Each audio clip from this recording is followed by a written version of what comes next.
আকাশবাণী কলকাতা। খবর পড়ছি নমামি বসু রুদ্র। প্রথমে বিশেষ বিশেষ খবর।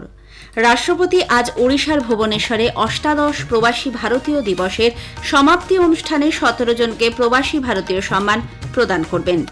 দিল্লি বিধানসভা নির্বাচনের জন্য আজ বিজ্ঞপ্তি জারি হয়েছে। এর সঙ্গেই শুরু হয়েছে মনোনয়নপত্র জমা নেওয়ার কাজ। প্রয়াগরাজে আগামী 13ই জানুয়ারি থেকে শুরু হতে চলা মহাকুম্ভ মেলার প্রস্তুতি পুরোদমে চলছে। উত্তরপ্রদেশের মুখ্যমন্ত্রী আকাশবাণীর কুম্ভবাণী চ্যানেলের সূচনা করেছেন। গঙ্গাসাগর মেলার আনুষ্ঠানিক সূচনা হয়েছে। পুণ্য লাভের আশায় দেশ বিদেশের বিভিন্ন প্রান্তের মানুষ এখন গঙ্গাসাগরমুখী। অসমের ডিমা হাসাও জেলার উমারসঙ্গে অবৈধ র্যাট হোল কয়লাখনিতে আটকে পড়া ব্যক্তিদের সন্ধানে আজ পঞ্চম দিনেও তল্লাশি চলছে। মার্কিন যুক্তরাষ্ট্রের লস অ্যাঞ্জেলেসে বিভিন্ন এলাকায় লাগা বিধ্বংসী নিয়ন্ত্রণহীন দাবানলে কমপক্ষে 10 জনের মৃত্যুর খবর পাওয়া গেছে। আসছে বিস্তারিত খবরে। রাষ্ট্রপতি দ্রৌপদী মুর্মু আজ ভুবনেশ্বরের জনতা ময়দানে অষ্টাদশ প্রবাসী ভারতীয় দিবস সম্মেলনে অংশ নেবেন। গত সন্ধ্যায় ওড়িশার রাজধানী পৌঁছে রাষ্ট্রপতি প্রায় 75টি দেশ থেকে আসা অনাবাসী ভারতীয়দের উদ্দেশ্যে বক্তব্য রাখেন। গত বুধবার থেকে শুরু হওয়া 3 দিনব্যাপী সম্মেলনের আজই শেষ দিন। সম্মেলনের আনুষ্ঠানিক উদ্বোধন করেন প্রধানমন্ত্রী নরেন্দ্র মোদী। রাষ্ট্রপতি মুর্মু বিভিন্ন ক্ষেত্রে শ্রেষ্ঠত্বের জন্য প্রবাসী ভারতীয় সম্মান প্রদান করবেন। এই পুরস্কার হল অনাবাসী ভারতীয় বংশোদ্ভূত ব্যক্তি প্রতিষ্ঠিত ও পরিচালিত কোনো সংস্থা বা প্রতিষ্ঠানকে প্রদত্ত সর্বোচ্চ সম্মান, যারা ব্যতিক্রমী সামাজিক ও মানবিক কাজের মাধ্যমে ভারতে বা বিদেশে উল্লেখযোগ্য অবদান রেখেছেন। ওড়িশার মুখ্যমন্ত্রী মোহন চরণ মাঝি আজ সন্ধ্যায় সম্মেলনস্থলে প্রবাসী ভারতীয়দের মধ্যে ওড়িশার বাসিন্দাদের সঙ্গে মিলিত হবেন এবং বিনিয়োগ বিষয়ে তাঁদের সঙ্গে আলোচনা করবেন।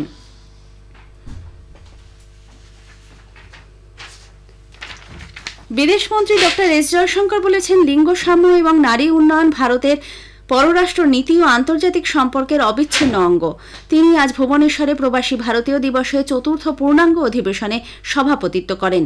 বৈঠকের মূল ভাবনা হল ডায়াসপোরা দিবস, celebrating women's leadership and influence, নারী শক্তি।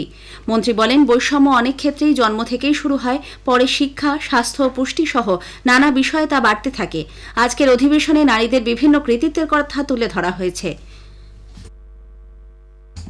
দিল্লি বিধানসভা নির্বাচনের জন্য আজ বিজ্ঞপ্তি জারি হয়েছে। একই সঙ্গে শুরু হয়েছে মনোনয়নপত্র জমা দেওয়ার কাজ। 70 আসন বিশিষ্ট জাতীয় রাজধানী দিল্লি বিধানসভায় প্রার্থীরা আগামী 17 তারিখ পর্যন্ত মনোনয়ন জমা দিতে পারবেন। আকাশবাণী সংবাদদাতা জানাচ্ছেন, মনোনয়ন প্রত্যাহারের শেষ দিন চলতি মাসের 20 তারিখ। আগামী 5ই ফেব্রুয়ারি সেখানে ভোট গ্রহণ। গণনা ওই মাসের 8 তারিখ। 83 লক্ষেরও বেশি পুরুষ এবং 71 লক্ষের বেশি মহিলা সহ মোট ভোটার সংখ্যা 1,55 লক্ষের অধিক। আম আদমি পার্টি সবকটি আসনেই তাদের প্রার্থী দিয়েছে। বিজেপি 29টি এবং কংগ্রেস 48টি আসনে প্রার্থীর নাম প্রকাশ করেছে। মূলত এই 3 দলের মধ্যেই লড়াই হচ্ছে। উল্লেখ্য, 2020 দিল্লি বিধানসভা নির্বাচনে আপ 62টি আসনে জয়লাভ করেছিল। বিজেপির দখলে যায় 8টি আসন, তবে কংগ্রেস কোনো আসনে জয়ী হয়নি। প্রতিরক্ষামন্ত্রী রাজনাথ সিং আজ নতুন দিল্লিতে এরো ইন্ডিয়া 2025-এর আগে রাষ্ট্রদূতদের গোলটেবিল বৈঠকে পৌরোহিত্য করবেন। প্রতিরক্ষা মন্ত্রক সূত্রে জানানো হয়েছে, ভারতের 150টিরও বেশি বন্ধু রাষ্ট্রের রাষ্ট্রদূত এবং হাই কমিশনাররা এতে যোগ দেবেন। এশিয়ার বৃহত্তম এরো শোর 15 পর্ব এরো ইন্ডিয়া 2025 অনুষ্ঠিত হবে কর্ণাটকের বেঙ্গালুরুর ইয়ালাহাঙ্কায়। 10 থেকে 14 ফেব্রুয়ারি পর্যন্ত এই বিমান মহড়া চলবে। Mazagon Dock Ship Builders Limited Project 75-এর আওতায় 6ষ্ঠ স্কর্পিয়ন ডুবোজাহাজ ভাগশির ভারতীয় নৌবাহিনীর হাতে তুলে দেওয়া হয়েছে। সরকারি বিবৃতি অনুযায়ী এই স্কর্পিয়ন শ্রেণীর জলযানটিতে অত্যাধুনিক প্রযুক্তি ব্যবহার করা হয়েছে। টর্পেডো এবং টিউব লঞ্চড অ্যান্টি শিপ ক্ষেপণাস্ত্র, এই 2 ধরনের হাতিয়ার ব্যবহার করেই লক্ষ্যবস্তুতে আঘাত হানতে সক্ষম ডুবোজাহাজটি।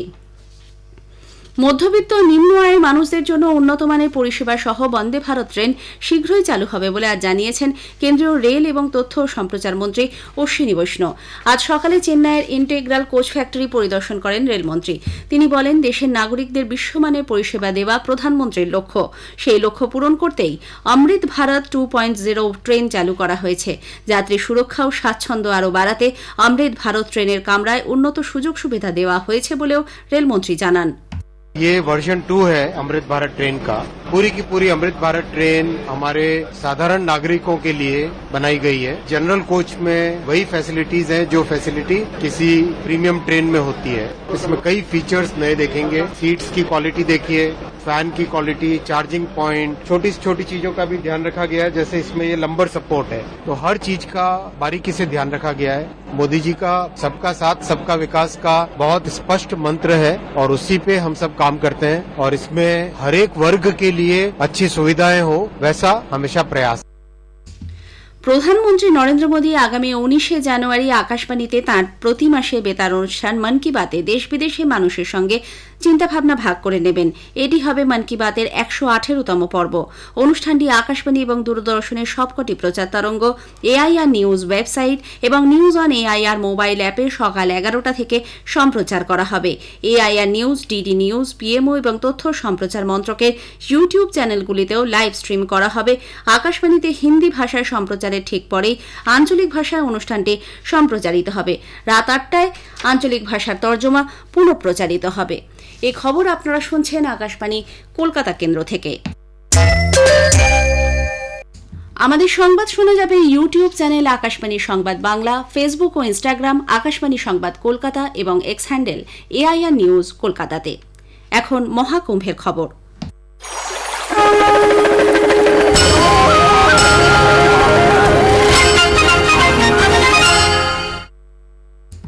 প্রয়াগরাজে আগামী 13ই জানুয়ারি থেকে শুরু হতে চলা মহাকুম্ভ মেলার প্রস্তুতি পুরো দমে চলছে। মুখ্যমন্ত্রী যোগী আদিত্যনাথ নিজে সমস্ত ব্যবস্থাপনা তদারকি করছেন। গতকাল তিনি দুদিনের সফরে সেখানে পৌঁছন। আজ মুখ্যমন্ত্রী আকাশবাণী কুম্ভবাণী চ্যানেলের সূচনা করেছেন। শ্রোতারা মহাকুম্ভ সংক্রান্ত সমস্ত খবরাখবর এই চ্যানেলে পাবেন। 103 মেগাহার্টজ এই চ্যানেলে শোনা যাবে। এছাড়াও মুখ্যমন্ত্রী আজ মেলা প্রাঙ্গণ রাজ্য প্যাভিলিয়নের উদ্বোধন করেন। আমাদের সংবাদদাতা জানাচ্ছেন, প্যাভিলিয়নে রাজ্যের 12টি পর্যটন সংস্থা থাকছে। মুখ্যমন্ত্রী আজ ডিজিটাল কুম্ভ প্রদর্শনীর সূচনার পাশাপাশি ঐরাবত ঘাট এবং এসআরএন হাসপাতালের উদ্বোধনও করেছেন।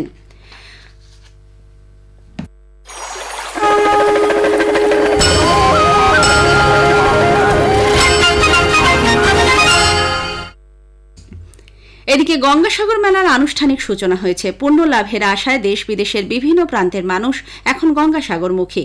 আমাদের জেলা সংবাদদাতা গৌতম মণ্ডলের একটি প্রতিবেদন। গতকাল বাবুঘাটে সাগর মেলার আনুষ্ঠানিক উদ্বোধন করেছেন মুখ্যমন্ত্রী মমতা ব্যানার্জি। উদ্বোধনের মধ্য দিয়ে শুরু হয়ে গেল বাংলার অন্যতম সাগর মেলা। আজ সকালে দক্ষিণ 24 পরগনা জেলা প্রশাসনের উদ্যোগে রান ফর গ্রিন গঙ্গাসাগর মেলার আয়োজন করা হয়। এই দৌড়ে প্রশাসনিক আধিকারিকদের পাশাপাশি প্রচুর সাধারণ মানুষ যোগ দিয়েছিলেন। দৌড় শেষ হয় 5 নম্বর সমুদ্র তটে। দৌড়ে বিজয়ীদের পুরস্কৃত করা হয়। আজ বেলায় প্লাস্টিক মুক্ত সাগর মেলার প্রচার করা হয়। খাদ্য নিরাপত্তা নিয়ে একটি সচেতনতা শিবিরেরও আয়োজন করা হয়েছিল। বিকেলে মেলা অফিসে বর্ণাঢ্য শোভাযাত্রার মাধ্যমে এবারের সাগর মেলার পরিবেশ বান্ধব মেলা হিসাবে সূচনা করবেন জেলাশাসক সুমিত গুপ্তা। উপস্থিত থাকবেন সুন্দরবন উন্নয়ন মন্ত্রী বঙ্কিম হাজরা ও প্রশাসনিক আধিকারিকরা। পরে রয়েছে সাংস্কৃতিক অনুষ্ঠান। আগামীকাল থেকে শুরু হচ্ছে সাগর সংকীর্তন এবং সাগর প্রবচন। মেলায় ধীরে ধীরে ভিড় বাড়তে শুরু করেছে। নিরাপত্তার মোড়কে মুড়ে ফেলা হয়েছে পুরো সাগর মেলাকে। অসমের ডিমা হাসাও জেলার উমারংসোয়ে অবৈধ র্যাটহোল কয়লা খনিতে আটকে পড়া ব্যক্তিদের সন্ধানে কেন্দ্র ও রাজ্যের বিভিন্ন সংস্থা আজ পঞ্চম দিনেও তল্লাশি চালিয়ে যাচ্ছে। গত সোমবার ভোরে হঠাৎই ওই খনিতে জল ঢুকে যাওয়ায় খনন কর্মীরা আটকে পড়েন। বুধবার একজনের দেহ উদ্ধার হলেও আরও 8 ব্যক্তি এখনও নিখোঁজ। পশ্চিমাঞ্চলীয় কোলফিল্ড লিমিটেডের নাগপুর সদর দপ্তরের একটি বিশেষজ্ঞ দল বিরাট সাবমার্সিবল পাম্প নিয়ে ঘটনাস্থলে পৌঁছেছেন। এই পাম্পের সাহায্যে মিনিটে 500 গ্যালন জল উত্তোলন করা সম্ভব। একই সঙ্গে কাজ চালিয়ে যাচ্ছে নৌবাহিনী, সেনা, জাতীয় বিপর্যয় মোকাবিলা বাহিনী, ওএনজিসি এবং জেলা প্রশাসন। এক আধিকারিক জানিয়েছেন, লাগাতার জল বের করা সত্ত্বেও জলস্তর এখনও কমেনি। জলের কোনো উৎসের সঙ্গে খনির সংযোগ রয়েছে বলে মনে করা হচ্ছে। মার্কিন যুক্তরাষ্ট্রের লস অ্যাঞ্জেলেসে বিভিন্ন এলাকায় লাগা বিধ্বংসী নিয়ন্ত্রণহীন দাবানলে কমপক্ষে 10 জনের মৃত্যুর খবর পাওয়া যাচ্ছে। যদিও এখনও পর্যন্ত এই সংখ্যা স্পষ্ট নয়। ইতিমধ্যে 1,80,000 বাসিন্দাকে সরিয়ে নিয়ে যাওয়া হয়েছে। স্কুল, কলেজ সহ প্রায় 5,500 বাড়ি ভস্মীভূত। রাজকোটে প্রথম একদিনের আন্তর্জাতিক ম্যাচে ভারতীয় মহিলা দল আয়ারল্যান্ডের মুখোমুখি হয়েছে। টসে জিতে আয়ারল্যান্ড প্রথমে ব্যাট করছে। শেষ খবর পাওয়া পর্যন্ত তারা 27 ওভারে 4 উইকেটে 113 রান করেছে। শেষ করার আগে খবরের বিশেষ কিছু অংশ আরও একবার। রাষ্ট্রপতি আজ অষ্টাদশ প্রবাসী ভারতীয় দিবসের সমাপ্তি অনুষ্ঠানে 17 জন প্রবাসী ভারতীয় সম্মান প্রদান করবেন। দিল্লি বিধানসভা নির্বাচনের জন্য বিজ্ঞপ্তি জারি হয়েছে। খবর শেষ হলো। এরপর খবর বেলা 1:30 মিনিটে।